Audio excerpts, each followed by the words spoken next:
ನಮಸ್ಕಾರ ಎಲ್ಲರಿಗೂ. ಇವತ್ತೊಂದು ವಿಭಿನ್ನ ವಿಚಾರದ ಬಗ್ಗೆ ಮಾತಾಡ್ತೇನೆ.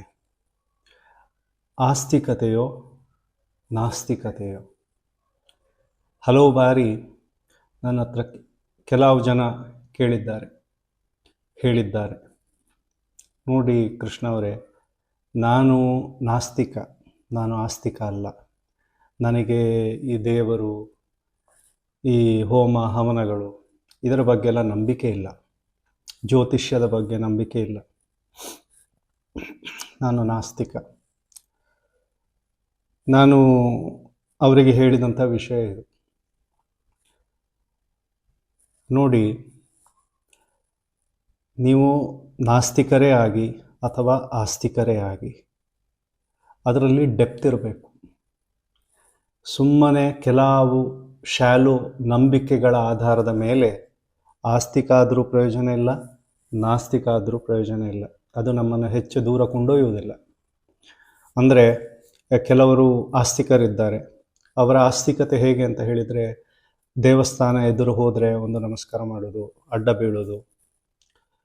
ಅದರ ಹಿಂದೆ ಭಕ್ತಿ ಭಾವ ಇದಕ್ಕಿಂತ ಹೆಚ್ಚಾಗಿ ನನಗಿದರ ಬಗ್ಗೆ ಗೊತ್ತಿಲ್ಲ, ಮತ್ತು ಇನ್ನು ನಮಸ್ಕಾರ ಮಾಡದೆ ಕೆಟ್ಟದಾಗೋದು ಬೇಡ,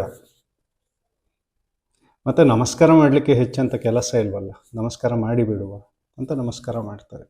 ಅದರಲ್ಲಿ ಆ ಒಂದು ಆಳ ಇಲ್ಲ. ಅಧ್ಯಾತ್ಮದ ಬಗ್ಗೆ, ಆಸ್ತಿಕದ ಬಗ್ಗೆ ಎಂಥ ವಿಚಾರ ಜಾಸ್ತಿ ತಿಳ್ಕೊಂಡಿಲ್ಲ.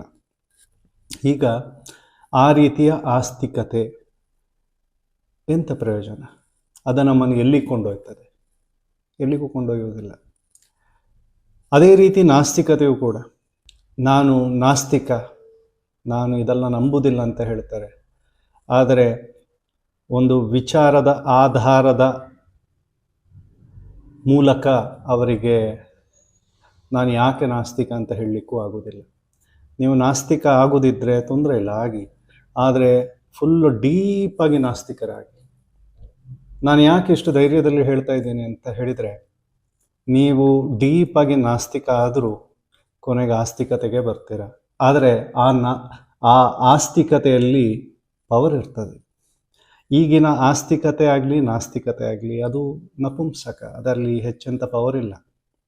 ಎಲ್ಲ ನಂಬಿಕೆಗಳ ಆಧಾರದ ಮೇಲೆ ನಿಂತಿರುವ ಆಸ್ತಿಕತೆ ನಾಸ್ತಿಕತೆ.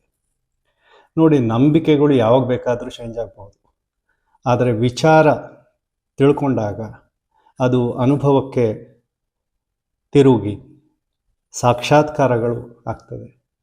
ಆ ರೀತಿಯ ಆಸ್ತಿಕತೆ ಮುಖ್ಯ. ಅದು ನಮಗೆ ಎಂತಾದರೂ ಒಂದು ಪ್ರಯೋಜನಕ್ಕೆ ಬರ್ತದೆ. ಇದರ ಬಗ್ಗೆ ನೀವೆಲ್ಲ ಯೋಚನೆ ಮಾಡಿ. ನಿಮಗೆ ಏನು ಅನಿಸಿತು ಅಂತ ಕಮೆಂಟಿನಲ್ಲಿ ತಿಳಿಸಿ, ನಾನು ಅದಕ್ಕೆ ಪ್ರತಿಕ್ರಿಯೆ ಕೊಡ್ತೇನೆ. ನಿಮಗೆಲ್ಲರಿಗೂ ಒಳ್ಳೆಯದಾಗಲಿ.